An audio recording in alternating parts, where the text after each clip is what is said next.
Out of 539 coasters, my top 25 represents the top 5%. That's some elite company, but no ride is perfect. My revelation was, this is not just a great ride, it's nearly perfect. See, I said nearly perfect. Monster has a couple awkward moments, and the lap bar comes down so much during the ride. You're absolutely smashed in your seat.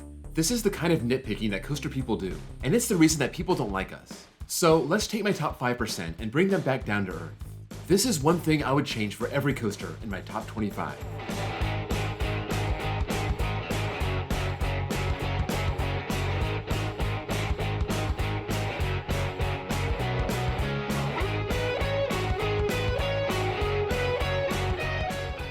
Not everything I want to change is related to the ride itself. It could be the trains, it could be the policies related to the ride.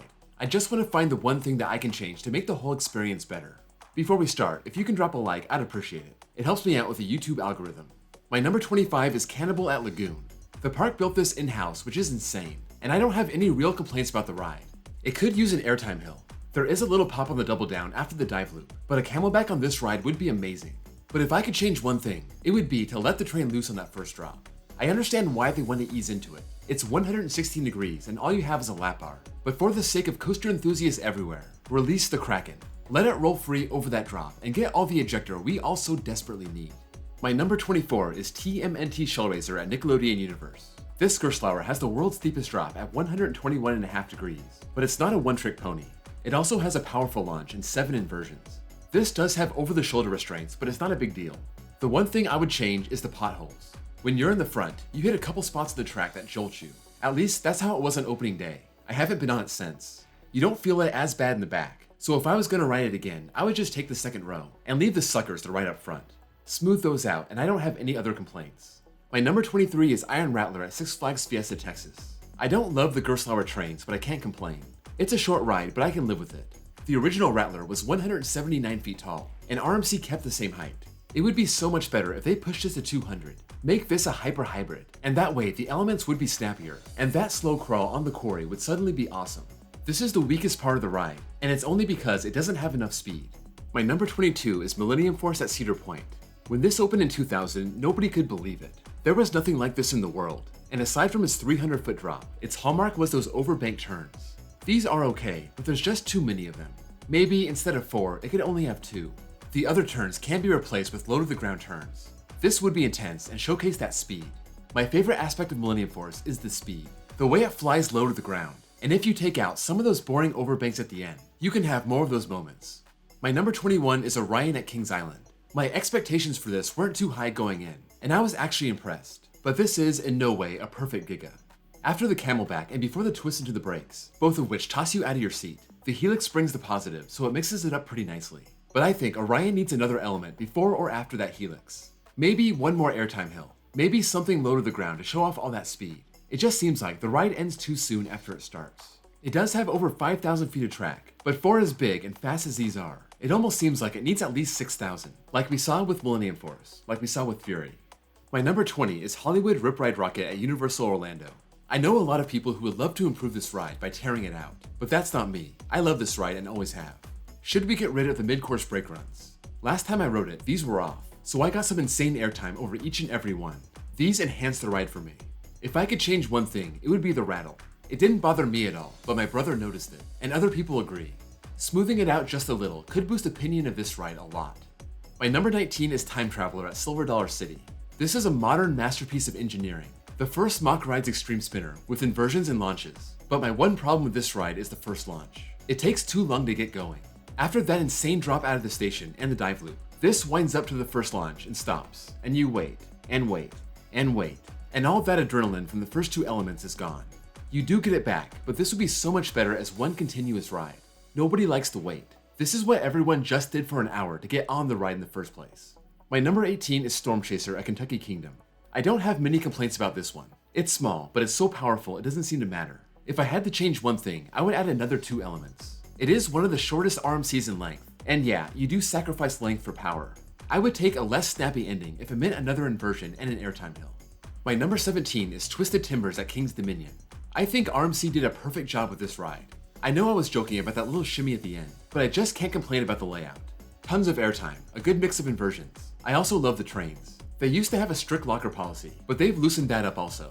They still use metal detectors, so I guess I would change that, but it could be worse. We'll talk about one coaster later where it's definitely worse.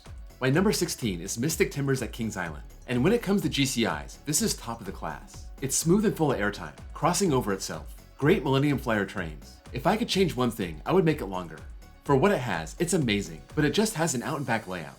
Give it a little bit more, it has the speed for it, but I can't complain too much. This is a nitpick. Maybe make the shed a little more exciting if you're gonna hype it up that much. My number 15 is Superman the Ride at Six Flags New England. This is a ride of extremes. It has the best layout of all time, at least in America, and it has the worst lap bars of all time, at least aside from Skyrush. So obviously, that's what I would change. I love the TMNT bars, and that's what used to be on Superman before an accident in 2004. Now, those are outlawed, so they went completely in the opposite direction and gave us those U-brick lap bars. They rest on your thighs and they're no fun. They keep Superman from being a top 10 coaster. My number 14 is X2 at Six Flags Magic Mountain.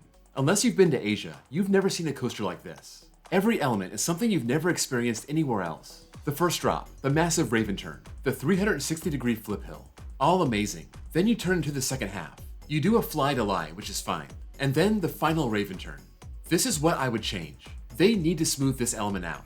It's a jackhammer experience, especially in the back. And you're bouncing around, smashing your legs against the car, and you just have to grit your teeth and wait till it's over. It's a brutal end to an otherwise fabulous ride. My number 13 is Raging Bull at Six Flags Great America. This is the one hyper twister that B&M built, and I think they nailed it. It's not just hill, hill, hill. This has hills and turns mixed together. But I have to say, some of those high turns are not that exciting. It seems like a missed opportunity to put something more snappy. Just look at Fury 325. They nailed those elements. But it makes sense. Raging Bull was one of their earliest hypers, and by the time Fury came around, they figured it out.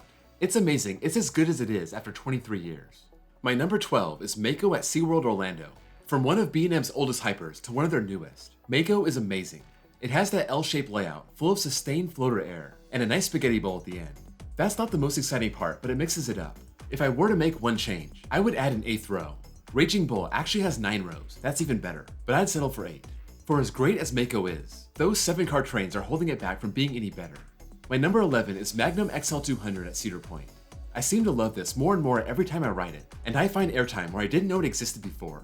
If I had to change one thing, I would give it more comfortable lap bars. These allow you to get a ton of airtime, but they do not feel good when you slam into them. Something a little wider, something with more padding, I like to see it. My number 10 is GhostRider at Knott's Berry Farm.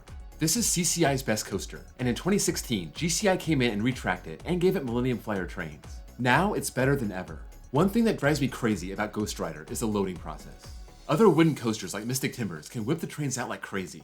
GhostRider seems to dispatch at a snail's pace. This line seriously never moves. This is why I like to go to the park on off-season weekdays. Though when you do that, sometimes they only have one train, and that's really bad.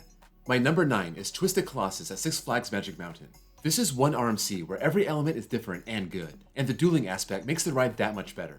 If I could change one thing, I'd find a better way for the trains to duel. The window to make this happen is so small. If there's one thing that goes wrong during the loading process, they miss it. Just one lap bar that won't clear on the first time around, and say goodbye to your duel. I wouldn't even mind if they held the train at the bottom of the second lift, kind of like how West Coast Racers does it. It's a great design. I just wish the window didn't require flawless execution. My number 8 is Diamondback at Kings Island. This is a long ride with tons of airtime, and the airtime on this hits different. That's why it's my number 1 B&M hyper. Unfortunately, there are other parts of the ride that hit different also. I'm talking about the rattle. Just because the ride is themed to a rattlesnake does not mean it should shake your head around. This gets bad after the turnaround, going into the trimmed hill. It's not bad enough to drop it in my ranks, but it would be nice if they can fix this. My number 7 is Lightning Rod at Dollywood. As great as this layout is, you have some options here. Before 2021, its reliability and roughness were a big problem. It seems like its iBox retract helped a lot, but there is one thing that I would love to see come back, and that's the original speed on the launch lift hill. When I rode this in 2016, it launched me out of my seat at the top of the lift. In 2019, that didn't happen. That lack of speed affects the entire ride, not just the top of the lift. My number 6 is VelociCoaster at Islands of Adventure.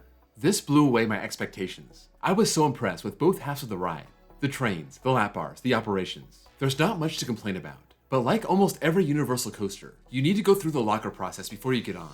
They did their best. They made them free and put them at the end of the queue. This is a lot better than Rip Ride Rockit or Hulk, but it's still a pain. My number 5 is Voyage at Holiday World.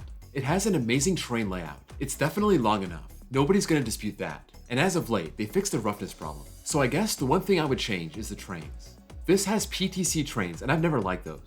Those lap bars come down hard, and you end up stapled at the end. This was supposed to get Timberliners a long time ago, but it never happened. So we're stuck with the PTCs. Not a big deal, but it would be better without them.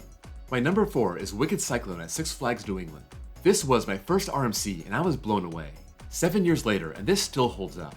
That third lap really completes the layout, but I don't think it's tall enough to make it really work. I would make this taller, just say 10 feet, and that would give it some more power through the last lap.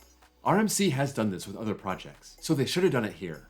My number 3 is El Toro at Six Flags Great Adventure. When I first rode this in 2008, it immediately shot up to my number 1. It was only 2 years old then. I rode this again in 2015, 2018, and 2019, and the more I rode it, the more I disliked the middle section. Not only is it a dead part of the ride, it's also by far the roughest part. I'm talking about that turnaround, all the way to the crossover the first drop. Between the bumpiness and the lack of excitement, I would change this whole section, reprofile it, just do something different here. My number 2 is Fury 325 at Carowinds. I mentioned before, B&M built their skills up over the 15 years before designing Fury, and it's nearly a perfect ride. After the 325-foot drop, it has whippy turns, high-speed moments, and some great airtime. The one thing I would change is that drawn-out helix. This is the ride's one flaw. It's too long and pointless. It seems like they could have easily thrown in another airtime hill or a low-to-the-ground speed moment. After the hive dive, you're just waiting for it to go through the motions before the airtime hills. My number 1 is Steel Vengeance at Cedar Point. The coaster with the most amount of airtime in the world. The one with over a mile of track. The glossy smooth 200-footer with a vertical drop. Throw in some amazing inversions, and what's there really to complain about? On the ride itself, nothing. Getting on the ride is kind of a nightmare.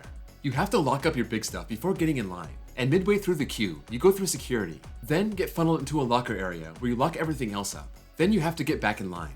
They've adjusted this process in the past. It is better than it was, but it still feels like it's a big process. By the time it's all over, I feel like I'd rather grab a quick ride on Magnum and not deal with all the hassle of Steel Vengeance. But people can't secure their phones, accidents happen, and this is what we get. So that's a wrap on this video. Let me know how you would change your favorite coasters to make them even better, and what you think about my ideas, if I was spot on, or missed something else that could have been done. Before you go, if you enjoyed this video, please don't forget to drop a like. And if you're new here and love coaster content, please consider giving me a sub.